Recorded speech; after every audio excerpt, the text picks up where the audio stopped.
Hi, I'm Shari Berkowitz of the Vertical Workshop, and I just did a video on the rhythm of stomach massage, or each aspect of stomach massage.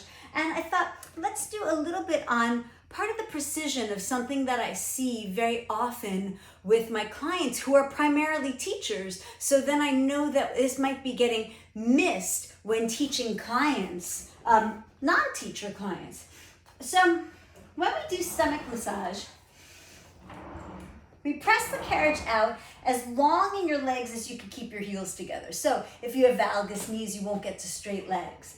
And then you lower your heels with that same length of knee, lift your heels with that same positioning of your knee joints, and then bend at your hips and knees and resist in. And you say, well, of course, Shari. So the long legs, heels together, long legs, heels together, long legs, heels together, and then bend and resist. But often what I see, and these are teachers, I see press out long legs, lower heels, and then lift and bend knees at the same time, as though this is a 3-part exercise, but it's a 4-part exercise.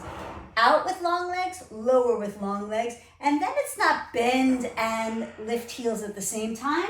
No, 4 parts. 1, 2, 3, 4. So when you lift your heels, you want the same length leg as you did for the rest of the exercise. So play with that, whether that's the round or the reach back, or even if you do the tendon stretch and the reach up, or perhaps you do it in, oh, I messed that one up, in the twist.